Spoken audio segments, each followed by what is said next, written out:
اس programme کے اخراجات جو اسمر منسٹریز کے دوست اور پارٹنرز ادا کرتے ہیں۔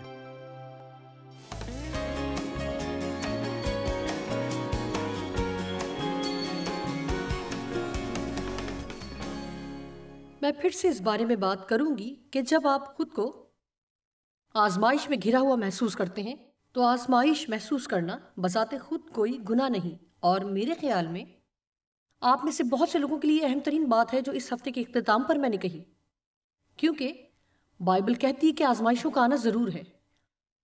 ہم آزمائے جائیں گے۔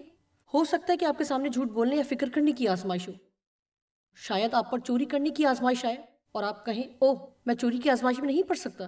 میں آپ سے ایک سوال پوچھتی ہوں، جہاں آپ کام کرتے ہیں دفتر کی کتنی چیزیں آپ گھر لے جاتے ہیں؟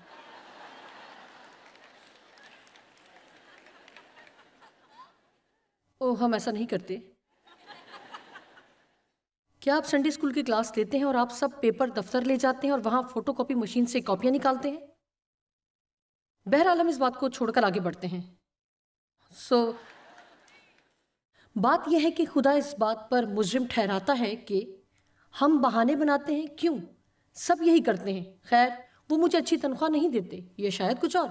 آپ اور میں جانتے ہیں کہ ہم شاید کبھی جھوٹ نہیں بولیں گے، لیکن کتنی دفعہ ہم لوگوں کو بتاتے ہیں کہ ہم کچھ کریں گے اور پھر نہیں کرتے۔ اوہ میں کل آپ کو فون کروں گا، اور پھر نہیں کرتے۔ جی ہاں اگلے ہفتے لنچ پر چلتے ہیں، میں آپ کو فون کروں گا۔ بعض اوقات جب ہم کہتے ہیں تو شاید لنچ پر جانے کا ہمارا کوئی ارادہ نہیں ہوتا، لہٰذا ہمیں احساس کرنے کی ضرورت ہے کہ یہ وہ چیزیں ہیں جنہیں ہم چھوٹی لومڑیاں کہتے ہیں، لیکن یہ چھوٹی چیزیں ہیں جو اکثر ہماری زندگی میں بڑے مسائل کے لیے دروازہ کھولتی ہیں۔ اور میرا خیال ہے کہ ہمیں خوف میں نہیں لیکن احتیاط سے زندگی گزارنی چاہیے، خدا کی قوت میں کوشش کرنی چاہیے کہ حقیقتاً پاک روح کی رہنمائی میں چلیں۔ ہمارے پاس انتخاب ہے کہ ہم ادنا زندگی گزاریں یا اعلیٰ زندگی گزاریں۔ آج میرے پیغام کا موضوع ہے عام زندگی کی بڑی قیمت۔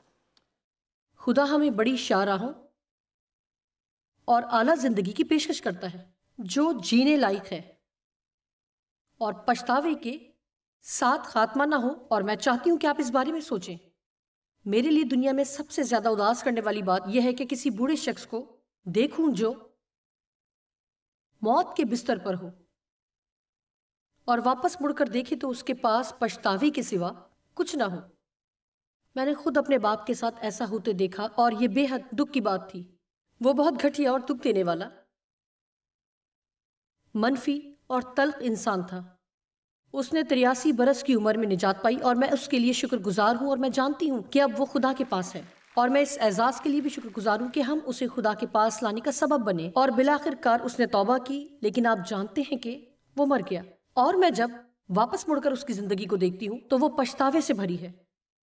اس کی زندگی میں ایسے زیادہ لوگ نہیں تھے جو اس کا خیال رکھ سکتے، اور میں خلوص سے یہ کہنا چاہتی ہوں کہ آج ہی اپنی زندگی اس طرح جینا شروع کریں جو آپ کی زندگی کے آخر میں آپ کو پچھتاوے میں نہ چھوڑ دے۔ بوڑھے ہو کر بیٹھے یہ نہ سوچتے رہیں کہ کاش میں ایسا کرتا، کاش میں ایسا کرتا۔ ہمیں ہر روز فیصلے کرنے پڑتے ہیں اور ہر روز انتخاب کرنا پڑتا ہے، اور آج میں آپ سے کہوں گی کہ دوسروں کو اپنی زندگی کے فیصلے کرنے سے روکیں۔ یشوع نے کہا تم جس کی پرستش کرو گے اسے چن لو۔ اب رہی میری اور میرے گھرانے کی بات، سو ہم تو صرف خداوند کی پرستش کریں گے۔ مجھے لگ رہا ہے کہ یہ بات ہمیں دوبارہ کہنی چاہیے۔ اگر آپ ایسا کرتے ہیں کہ دوسروں کو اپنے فیصلے کرنے سے روکیں، لوگوں کے دباؤ میں زندگی نہ گزاریں۔ اگر آپ انہیں نہ کہنے کو تیار نہیں ہیں تو آپ خدا کے ساتھ زندگی گزارنے کی قیمت پر اپنے ارد گرد کے لوگوں کو خوش رکھ رہے ہیں۔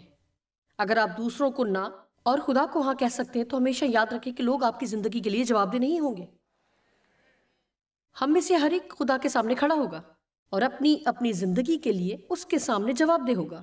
اس کا یہ مطلب ہرگز نہیں کہ ہم خوفزدہ ہوں۔ میرا خیال ہے کہ جو وسائل خدا ہمیں دیتا ہے، ہمیں ان وسائل کے استعمال کے بارے میں حکمت کی ضرورت ہے۔ ہم سب کے پاس وسائل موجود ہیں، ہمارے پاس وقت ہے، ہم اس وقت کا کیا کرتے ہیں؟ ہم سب کے پاس کچھ نہ کچھ پیسہ ہے، ہم اپنے پیسے سے کیا کرتے ہیں؟ ہم سب کے پاس کوئی نہ کوئی صلاحیت ہے، ہم ان صلاحیتوں کا کیا کرتے ہیں؟ میرے خیال میں یہ بہت اہم ہے کہ وقتاً فوقتاً لوگوں کے سامنے انتخاب کی قوت اور درست انتخاب اور غلط انتخاب کی قوت کو رکھا جائے۔ متی 6 باب اس کی 24ویں آیت کہتی ہے ہم خدا اور دولت یا دولت کے دھوکے دونوں کی خدمت نہیں کر سکتے۔ کوئی آدمی 2 مالکوں کی خدمت نہیں کر سکتا، کیونکہ یا تو وہ ایک سے عداوت رکھے گا اور دوسرے سے محبت، یا ایک سے ملا رہے گا اور دوسرے کو ناچیز جانے گا۔ تم خدا اور دولت دونوں کی خدمت نہیں کر سکتے۔ دولت یعنی ناراستی کی دولت کا دھوکا، یا مال، جائیداد، یا جو کچھ بھی جس پر بھروسہ کیا جائے۔ بائبل اکثر دولت کو ناراست کیوں کہتی ہے؟ یہ نہیں کہ دولت کوئی اچھی چیز نہیں ہے، ہم سب پیسہ پسند کرتے ہیں، ہمیں اس کی ضرورت ہے، ہمیں اس کی چاہ ہے، پیسے میں کوئی برائی نہیں، لیکن اس کے اندر ناراستی کا ایک عنصر ہے۔ یہ آپ سے کہتی ہے یہ آپ کو خوشی دے سکتی ہے، یہ آپ سے کہتی ہے کہ یہ اہم ہے، یہ اس لائق ہے کہ اس کے لیے ہر طرح کی قربانی دی جائے، حتیٰ کہ اسے حاصل کرنے کے لیے دوسرے لوگوں کے ساتھ بدسلوکی یا اپنی روحانی زندگی پر بھی سمجھوتہ کیا جا سکتا ہے۔ در حقیقت اس میں بہت فریب ہے۔ ہمیں ہمیشہ خدا کو اول درجہ دینا ہے اور خدا سے کہنا ہے کہ جو کچھ وہ چاہتا ہے ہمیں دے، بے شک وہ اس سے کہیں بڑھ کر ہوگا جو ہم خود حاصل کر سکتے ہیں۔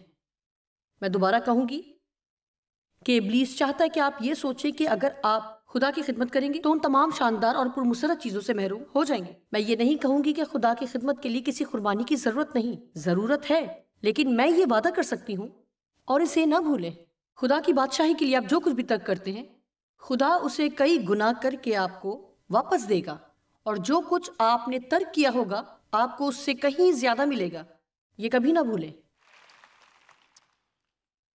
آئیے پھر دیکھتے ہیں متی 16 باب 24 آیت کا شروع۔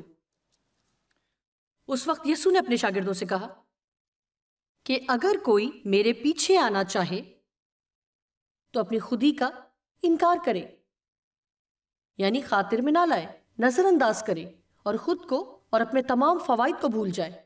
کتنی ولول انگیز بات ہے۔ اپنی صلیب اٹھائے اور میرے پیچھے ہو لے۔ اب جو صلیب یسوع ہمیں اٹھانے کے لیے کہتا ہے، یہ لکڑی والی نہیں جس پر چڑھ کر ہم اسی طرح دکھ سہیں جس طرح اس نے سہا، بلکہ جو صلیب کو وہ ہمیں اٹھانے کو کہہ رہا ہے وہ بے لوث زندگی گزارنا ہے، جس میں خدا ہمارے وسیلے سے کام کر سکے اور ہم دوسرے لوگوں کے لیے باعث برکت ہو۔ میری طرف دیکھیں، میں یہ بتاتی ہوں کہ آپ ایک ہی وقت میں خود غرض اور خوش نہیں ہو سکتے۔ میں نے کہا خود غرض ہوتے ہوئے خوش ہونا ناممکن ہے۔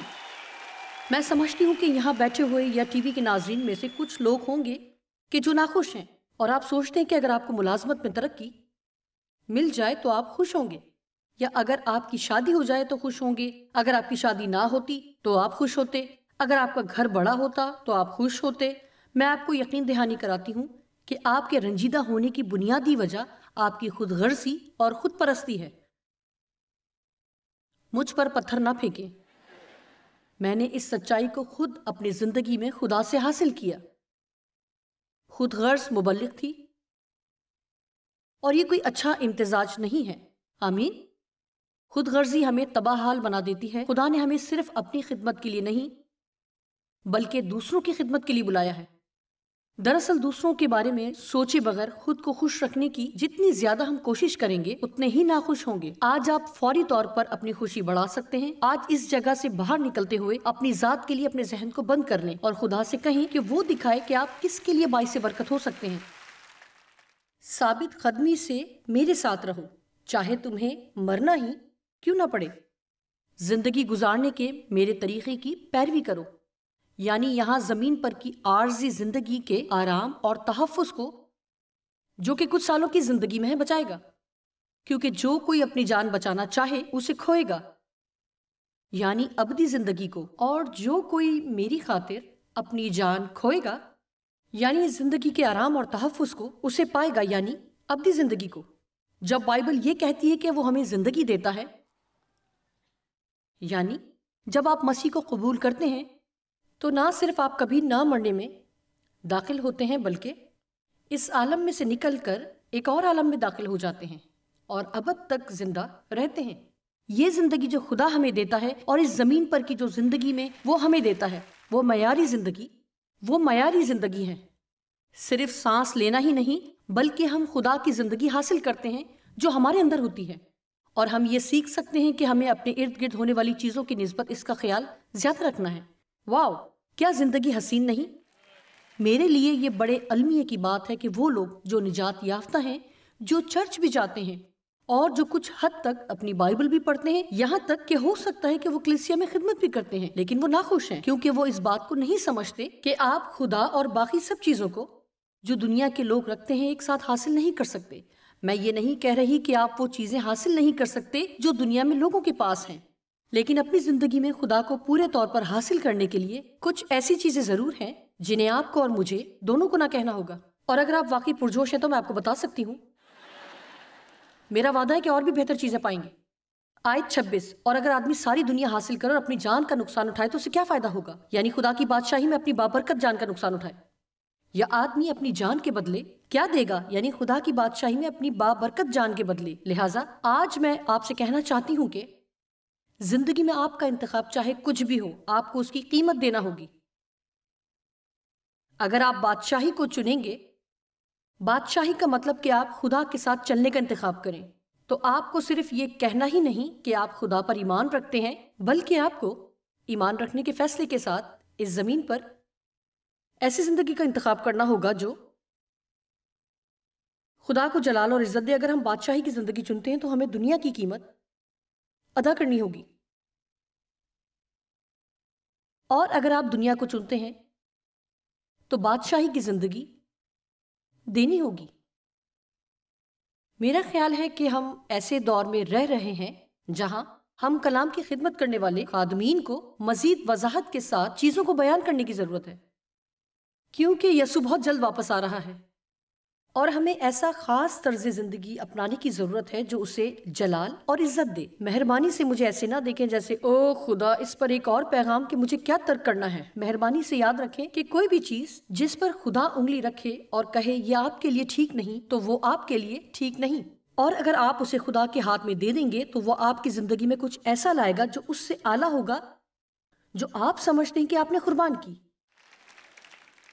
کیا ہی حیرت انگیز بات ہے، کبھی آپ کے پاس کوئی ایسی چیز ہو سکتی ہے جو آپ کے لیے بری ہو، لیکن کوئی ایک چیز ہے جو آپ کے پاس ہے اور آپ اس کے قدر عادی ہیں کہ آپ کے پاس اتنی عقل بھی نہیں کہ بہتر چیزوں کے لیے اسے ترک کر دیں۔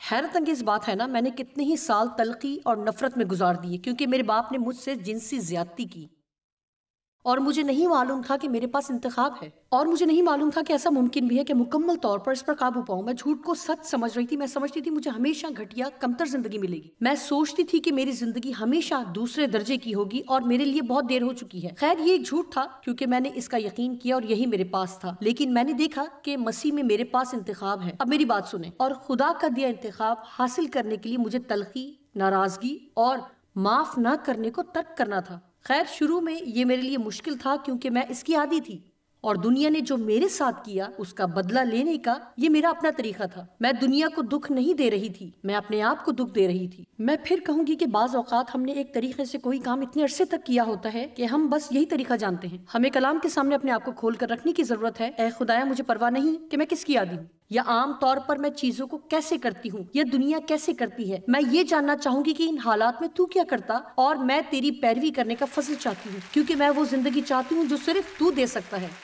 آمین۔ اور اب پہلا کرنتھیوں پہلا باب 19 اور 20 ہمیں بتاتی ہے کہ دنیا کے طریقے کس طرح بے وقوفانہ اور مذاق خیز ہیں۔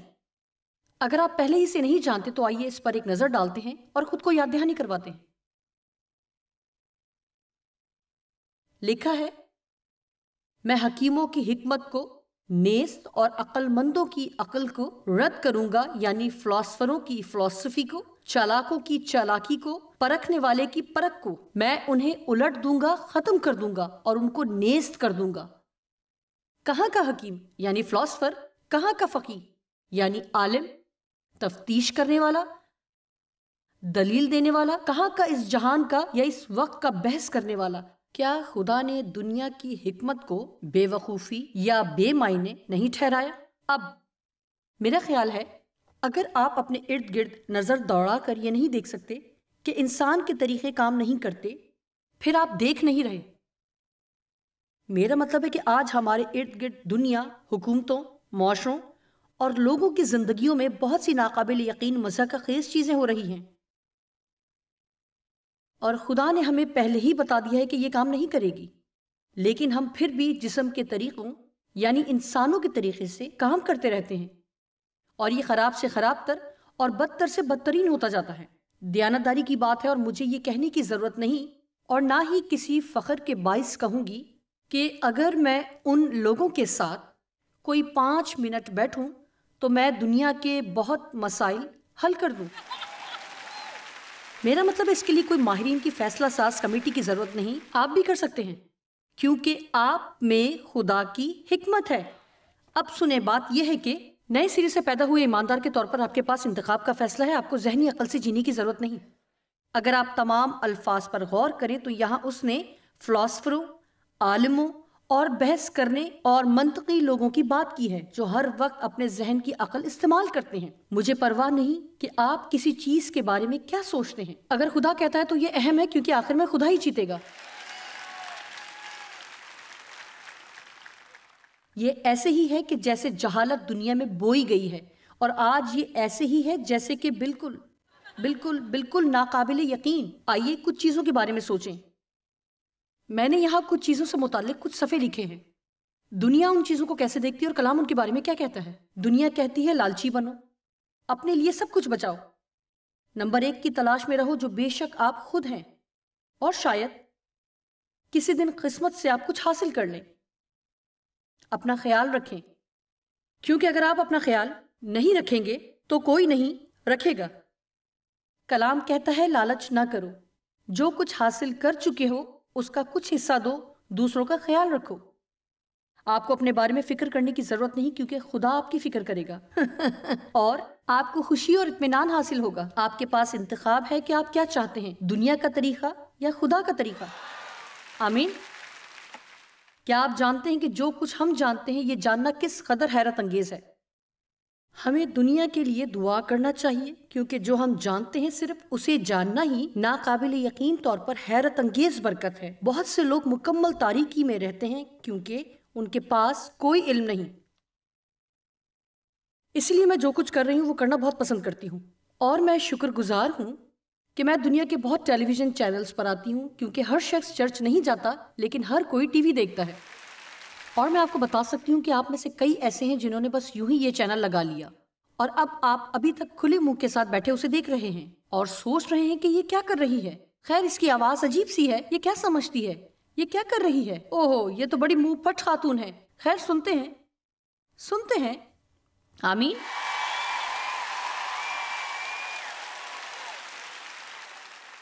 لیکن آپ جانتے ہیں کہ جو زندگی مجھے ملی، آپ میں سے بہت سی اس کی خواہش کرتے ہیں، اور میں نے کھیل کھیل میں اسے دنیا سے نہیں لیا، میں نے ایسے ہی آغاز کیا، لیکن مجھے معلوم ہوا کہ خدا کے طریقے سے کہیں بہتر ہے۔ ہمیں خدا کا انتخاب کرنے کی ضرورت ہے۔ دنیا کہتی ہے مقابلے میں پہلی پوزیشن کے لیے مقابلہ کرو اور کسی کو اپنے سے آگے بڑھنے نہ دو۔ آگے بڑھو اور تھوڑا سمجھوتا بھی کر لو، اس میں کسی کا نقصان نہیں، اور پھر سب ایسا ہی کرتے ہیں۔ کلام کہتا ہے اول آخر ہو جائیں گے، خود کو آگے کرنے کی کوشش نہ کرو بلکہ انتظار کرو کہ خدا تمہیں آگے لائے۔ مقابلے اور موازنے سے بچو، خدا کے قوی ہاتھ کے نیچے فروتنی سے رہو اور وہ تمہیں وقت پر سر بلند کرے گا۔ بالکل بھی سمجھوتا نہ کریں، اپنے آپ سے مخلص رہیں، ضمیر کو صاف رکھیں، کیونکہ یہ وہ چھوٹی لومڑیاں ہیں جو آپ کی زندگی تباہ کرتی ہیں۔ عزت کے ساتھ زندگی گزارو اور خدا آپ کو اجر دے گا۔ آپ کس کا انتخاب کریں گے؟ کلام کا۔ دنیا کہتی ہے دوسروں کے ساتھ اپنا موازنہ کرو اور ان جیسا بننے کی کوشش کرو، تبھی تم قبول کیے جاؤ گے۔ کلام کہتا ہے اپنے جیسے بنو، منفرد انسان جسے خدا نے کسی خاص کام کے لیے تخلیق کیا ہے۔ تلاش کریں کہ آپ میں کیا ہے۔ اگر لوگ آپ کو رد کرتے ہیں تو اس کی فکر نہ کریں، انہوں نے یسوع کو بھی رد کیا۔ ایک اور بات، دنیا کہتی ہے حسد کرو اور جو دوسروں کے پاس ہے اسے حاصل کرو۔ دنیا کے پاس کوئی سکون اور خوشی نہیں، یہ جھگڑے سے بھری ہے۔ دنیا کے لوگ تلخی، ناراضگی، معاف نہ کرنے اور نفرت سے بھرے ہیں۔ کلام کہتا ہے رشک نہ کرو، حسد نہ کرو، خدا آپ کا خیال رکھے گا۔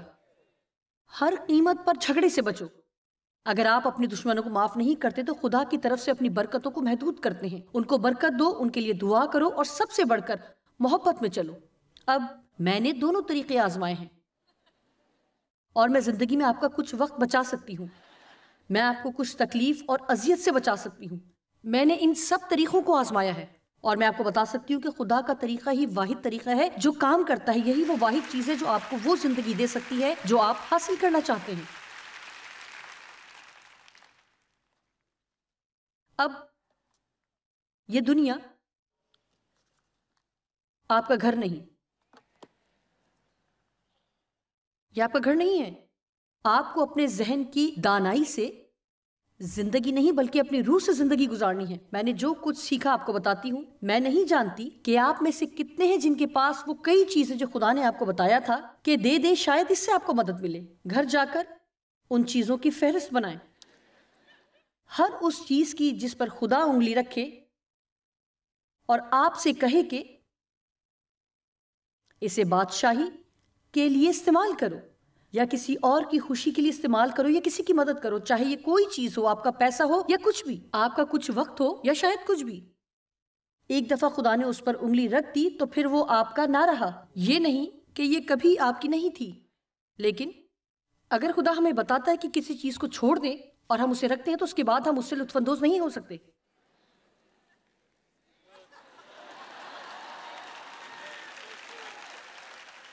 آپ بس نہیں کر سکتے۔ جب بھی آپ اسے دیکھیں گے سب سے پہلے تو آپ اپنے آپ کو مجرم محسوس کریں گے۔ مجھے یاد ہے نقلی ہیروں کا بریسلیٹ جو میرے پاس تھا، اس کے اوپر نقلی ہیروں کی ایک گرہ سی تھی جو مجھے بہت پیاری لگتی تھی، اور وہ لڑکی جو ہمارے ساتھ سفر کر رہی تھی ہر وقت اس کی تعریف کرتی تھی، اور میں سوچنے لگی کاش یہ اس کو پسند کرنا بند کر دے، کیونکہ میں اسے رکھنا چاہتی تھی۔ معاف کرنا، یہ مضحکہ خیز ہے۔ خدا کا شکر ہے یہ کئی سال پہلے کی بات ہے، لیکن یہ بڑی مضحکہ خیز ہے اور میں ایسے ہی تھی۔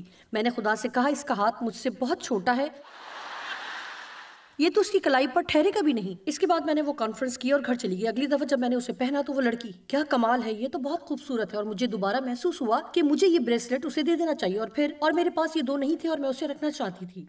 اور پھر میں نے کہا یہ تو چاندی کا ہے، اور میں نے کہا میرا خیال ہے کہ وہ سونا پہنتی ہے، اور میں نہیں سمجھتی تھی کہ چاندی اس پر اچھی لگے گی، اور میں اسے پھر گھر لے گئی۔ آخرکار اس بات کا اختتام ہوا۔ آپ جانتے ہیں خدا اصرار کرتا رہا اتنا زیادہ کہ آخر مجھے یہ اسے دینا پڑا، اور پھر میں نے وہ کیا جو ہم کئی دفعہ کر جاتے ہیں کہ اسے بتاؤں گی کہ میں نے کتنی بڑی قربانی دی ہے۔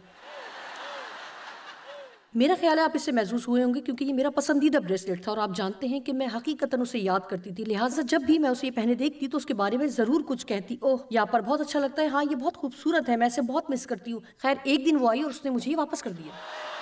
اس نے کہا آپ کو معلوم ہے کہ مجھے لگتا ہے کہ خدا چاہتا ہے کہ میں یہ آپ کو واپس کر دوں۔ خیر میں نے سوچا جوائس تم نے اپنا منہ بند کیوں نہیں رکھا، اس نے تمہیں یہ واپس کر دیا کیونکہ تم نے اس کے بارے میں بولنا نہیں چھوڑا۔ اب بھی یہ بریسلیٹ گھر پر میری دراز میں پڑا ہے، اور میں نے اس لیے اسے نہیں رکھا کہ میں اسے پہنتی ہوں، بلکہ یاد دہانی کے لیے کہ میں کس قدر بے وقوف تھی، کیونکہ حقیقت میں میرے ساتھ یہ ہوا، اور میں نہیں جانتی کہ یہ واقعہ آپ کو کیسے بتاؤں، سوائے اس کے کہ آپ کو بتاؤں کہ اس کے بعد جب بھی میں اس بریسلیٹ کو پہننے لگتی تو میں اسے دیکھتی اور سوچتی کہ مجھے اتنا پسند نہیں ہے۔ دراصل اگر ہم وہ نہیں کرتے جو خدا چاہتا ہے کہ ہم کریں تو کسی چیز کو رکھنے کی ہماری خوشی کو یا اسے استعمال کرنے کی ہماری خواہش خدا ختم کر دیتا ہے۔ اگر میں اپنی خوشی سے وہ بریسلیٹ اسے دے دیتی تو میں نہیں بتا سکتی کہ خدا میرے لیے کیا کر سکتا تھا، کیونکہ ایک بات ہے کہ آپ کبھی بھی خدا سے بڑھ کر نہیں دے سکتے۔ آئیے خدا کی تعریف کریں۔